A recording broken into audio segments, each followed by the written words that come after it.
अस्सलामुअलैकुम। ऐ मेरे हुसैनी भाइयों, बुजुर्गों, ऐ मेरे जवानों, ऐ मेरे उलमा इकराम, ऐ कायदे मिल्लत जाफरिया साजिद अली नकवी, ऐ राजा नासिर अब्बास जाफरी साहब, उस्ताद मोहतरम सैयद जवाद नकवी, सैयद हामिद अली मूसफी, ऐ मेरे पाकिस्तानी शियान अली, क्या आप अभी तक सो रहे हैं?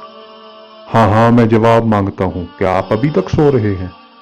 मैं पूछना चाहता हूँ अपने कायदीन से, अपने जाकरीन से, अपने खुतबा से, अपने मातमियों से, एक एक शियान अली से पूछना चाहता हूँ, क्या आप लोगों पर इसका कोई असर नहीं हो रहा कि आए रोज कभी सऊदीया में बैठकर और कभी दुबई और कभी पाकिस्तान बैठकर कुछ हरामजादे इमाम बरहक, इमाम गैब, इमाम महदी की शान में बदतरीन गुस्ताखियां कर रहे हैं?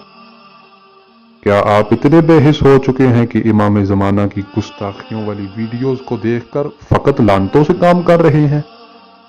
क्या यूसुफ ज़ारा मेरे वक्त का इमाम इतना मजलूम हो गया है कि हर कोई आकर तौहीन करे और आप लोग इमाम ज़माना की नामूस पर पैरा न दे सको?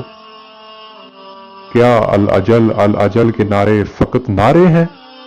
अगर इमाम ज़हूर कर लें और कोई आकर इमाम को कत्ल कर दे, फिर भी लानतों से गुजारा करेंगे?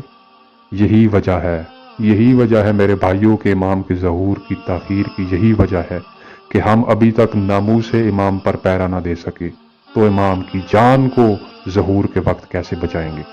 खुदारा खुदारा अब वक्त है, उठो और अपने वक्त के इमाम की नामूस का दिफा करो और दुनिया को बता दो कि हम हकीकी मुहाफ़िज़ीन इमाम ज़माना हैं।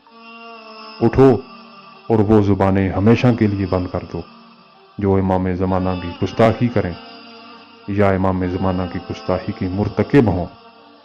उठो और गुस्ताखों को निशाने इबरत बना दो ताकि फिर किसी में गुस्ताखी की हिम्मत न लग पाई जाए।